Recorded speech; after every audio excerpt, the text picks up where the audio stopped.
जिन्हें ऋजुता धर्म का पालन करना है, आर्जव धर्म का पालन करना है, वो सामायिक करना सीखें, ध्यान करना सीखें, और जब उस ध्यान से बाहर निकलें तो पुनः ध्यान में जाने के लिए फिर प्रतिक्रमण करना सीखें, आलोचना करना सीखें। ये प्रतिक्रमण किस लिए? सर्प बाहर बहुत घूम लिया, अब भीतर की ओर आ जाए, और जब सर्प भीतर की ओर आने लगेगा तभी थोड़ा सरल होगा, और जब बिल्कुल भीतर आकर के बैठ जाएगा तो वह बिल्कुल सरलता से बैठा रहेगा।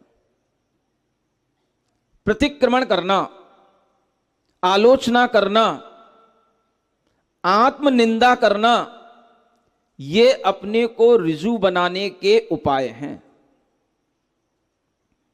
जिन्हें अपनी आत्मा को सरलता के धर्म में ढालना है, वो अपनी आत्मनिंदा, दूसरे की निंदा नहीं, किसकी निंदा? आत्मनिंदा।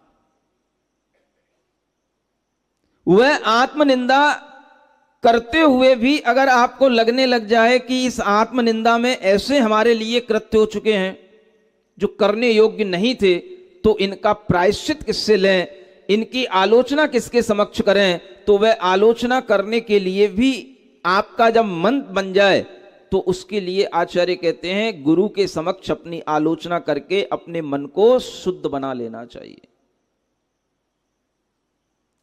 यह आलोचना की एक जो प्रक्रिया है, यह हमारे ऋजुता धर्म को बढ़ाने की प्रक्रिया है। लेकिन कई बार साधक भी आलोचना करते हुए गुरु के समक्ष किसी भी तरह से कुटिलता कर सकता है। आप देखो यहां पर भी कुटिलता बताई गई। आचार्यों ने कहा कि आलोचना के भी 10 दोष होते हैं, उन 10 दोषों को टाल करके आलोचना करना। आप समझो कुटिलता कहां तक है। आप तो थोड़ा सा सोच लेते हो कि भाई मैं तो बिल्कुल सरल हूं, अपना काम कर रहा हूं, अपने व्यापार से व्यापार रख रहा हूं, और हमारी सरलता का ठप्पा हमारे ऊपर लग जाता है। लेकिन सरलता इतना सच्चा, इतना सरल धर्म नहीं है जितनी जल्दी आप उस पर ठप्पा लगा देते हो। एक साधक भी, एक व्रती व्यक्ति भी जब किसी भी तरह से अपने गुरु के समक्ष आलोचना करता है तो वह आलोचना करना चाह रहा है, लेकिन उस आलोचना में भी उसके अंदर कुटिलता का भाव आ सकता है। तो आचार्यों ने कहा कि 10 दोषों से रहित होकर के आलोचना करना गुरु के समक्ष। अपने पापों का निवेदन करने का नाम ऋजुता धर्म है। अपने दोषों को नहीं छिपाने का नाम ऋजुता धर्म है। और अपनी आत्मा को दोषों से मुक्त करने के लिए गुरु के समक्ष अपना निवेदन कर देना, अपने दोषों को कह देने का नाम ऋजुता धर्म है।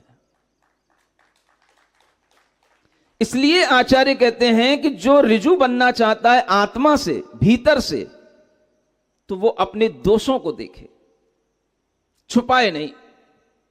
जो व्यक्ति जितना अपने दोषों को छिपाएगा वह मन वचन काय से सरल बाहर से दिखाई दे सकता है, लेकिन आर्जव धर्म उसकी आत्मा में प्रवेश नहीं कर सकता।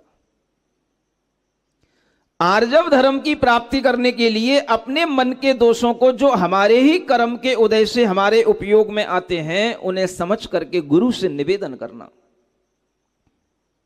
और वे निवेदन करते हुए, दोषों को बताते हुए भी कभी कभी वह व्रती व्यक्ति भी, वह साधक भी कुटिलता का आचरण कर सकता है। इसलिए आचार्यों ने कहा कि दोषों से रहित आलोचना करना।